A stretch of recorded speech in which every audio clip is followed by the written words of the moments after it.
All right, so here we've got our Unit 7 material, and what we're going to try to do is go through this quickly, and if there's anything tricky, you just ask me. I'll explain it more. So the first thing I'm doing is going to look at this problem and see if there's any simplifying I can do. And I know that when you have a -1 in the exponent, you can make that a +1 power in the denominator. And then I don't like fractions, so I'm going to multiply everything by 4. And then that turns into this expression here. And that should not be a 3, that should be a 12, because I multiplied it by 4. Now, the first term, 4 to the x, is actually the same as 2 to the x squared. So you have this expression here, which can be solved using the quadratic formula, because you set it up as a quadratic in terms of 2 to the x. So negative b plus or minus b squared minus 4ac all over 2a. And so we end up with 2 to the x equals 12 plus or minus, let's see, what is that? 4 times 30, so 128. So 144 minus 128 over 2. Does that make 16? There's a chance I'm screwing up my mental math here. And only, let's see, actually that both those answers work. So yeah, that makes sense. And then, so that's going to be 12 plus or minus 4 over 2, which breaks out to be 16 over 2 or 8 over 2. But please remember that these are not equal to x. These are equal to 2 to the x. And so we end up with x equals 3 or x equals 2. You can take log base 2. Okay, great. Part B, I'm going to use my log rules. I'm going to combine these into this form here. Log of x squared times 3 divided by 5. I just used the idea that addition between logarithms becomes multiplying inside of logarithms. Multiplication can become power. And so then I can cancel out the logs by raising both sides to the 10th power, or making both sides the power of 10, I should say. So I have 3x squared over 5 equals 12. That means 3x squared equals 60. That means x squared equals 20. That means that x equals plus or minus square root of 20. However, on this answer, only the positive value makes sense because we're plugging it in to the logarithm function. Only has a positive domain. All right, moving along. Find the equation of the tangent line that passes through the origin. Okay, so tangent line, I need to know a slope. For any line, you need to know a slope. So the derivative tells you how to find the slope. I'm using the chain rule here. That's why there's a 2 in front, because that's the derivative of the top.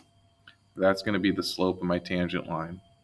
If a tangent line passes through the origin, you can write it as mx plus b, but you know that in the origin, the b value is equal to 0. So my tangent line is going to look like this. So the question is, what x value do I plug in there? Well, I need to figure out what x value will make my tangent line intersect with my curve. So I'm going to set this equal to my original curve.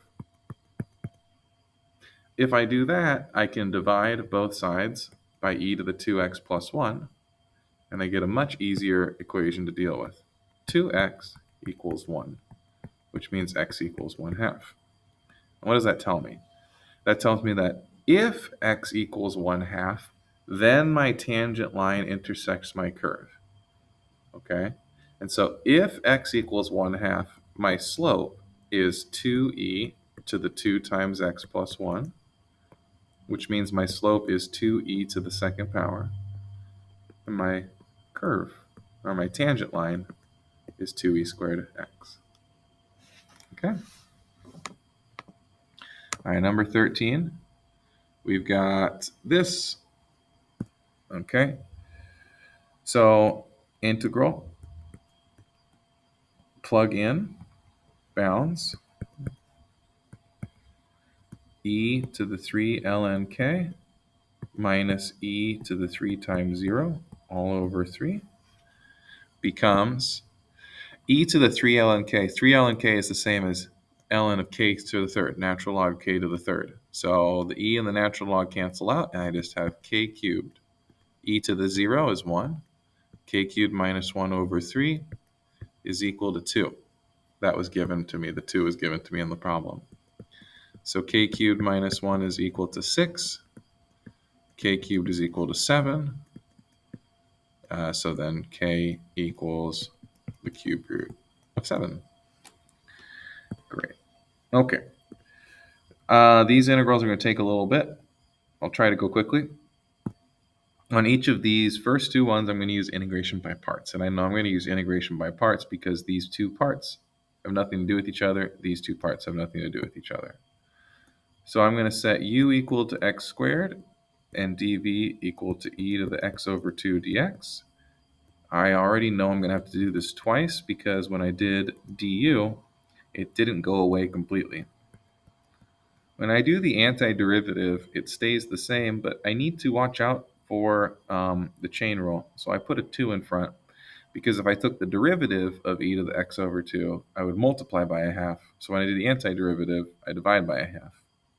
So we have uv, I'll put the 2 in front, that's uv minus the integral of v du. I forgot my dx there.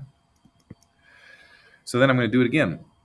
I'm going to set u equal x and dv equal e to the x over 2 dx. So du is 1 and v is again 2e to the x over 2. Du is 1 dx. So we have 2x squared e to the x over 2. I ignored these 2 times 2 because I'll just pull it out as a 4. u v minus integral of v du. And so I'm going to distribute the 4. So I guess that makes that 8x e to the x over 2. And I'm going to do one more integral minus 4e to the x over 2. And then plus c. And again, it's a really good idea to go back and double check that this really does work out if you do take its derivative. And you can kind of see how the product rule of the first piece cancels out with part of the product rule of the second piece, which cancels out with the third piece, leaving you with just the integrand. Okay, part B. It's going to be a cycle. And I know it's going to be a cycle because 3 to the x and sine of x just they repeat each other when you they repeat when you take their derivatives or their integrals. So here's what I mean. If I set I to equal, I'm going to do it this way, I equals the original integral, then I can do u is 3 to the x and dv is sine of x dx. It doesn't matter which one you pick. I just chose it that way. There you go. So then my original integral now becomes negative cosine x 3 to the x, that's uv, minus the integral of v du. Okay, that didn't get any better. That got worse. That's okay. This is equal to I. Let's try it again. Negative cosine x 3 to the x. Make this into a plus. Do another u and a dv.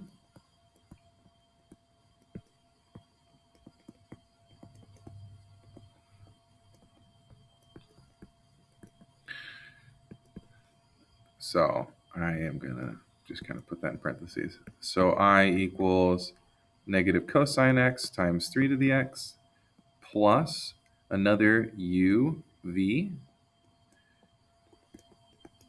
minus the integral of v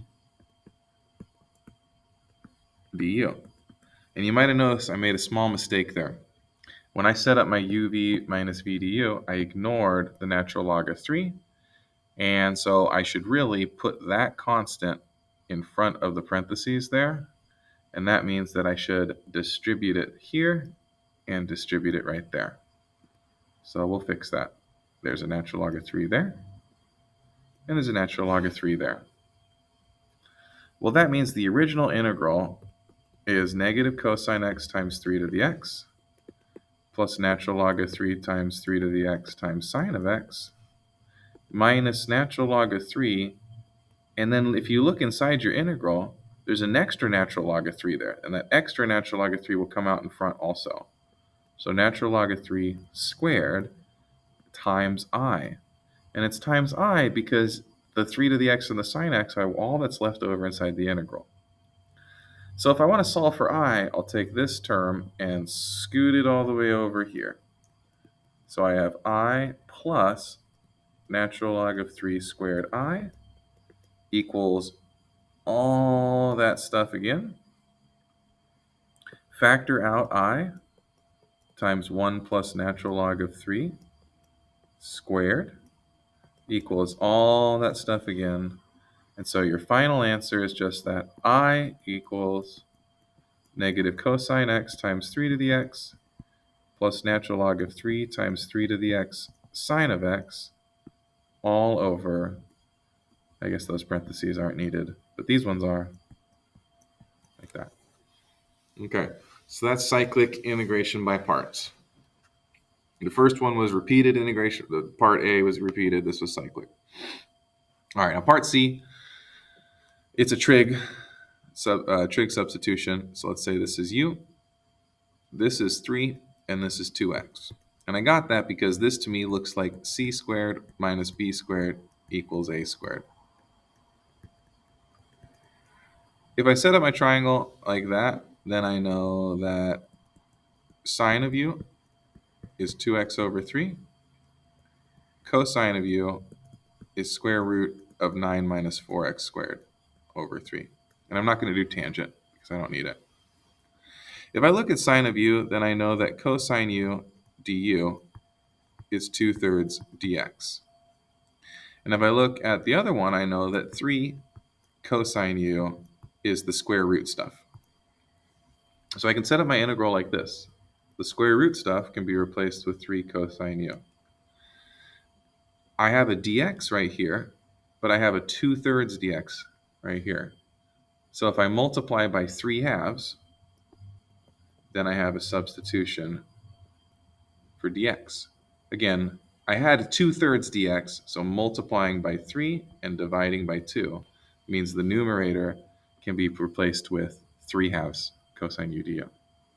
Cosines cancel out. In fact, 3 and 3 cancel out. And we just have the integral of 1/2 du, which is 1/2 u plus c.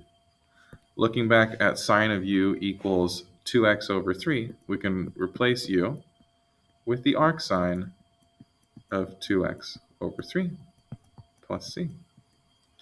As an alternate answer, I could have used cosine, and I could have written my answer like the arc cosine of square root of 9 minus 4x squared over 3. And that's just also correct. All right, let me know if anything's confusing, and I'm happy to help out. Thank you for watching.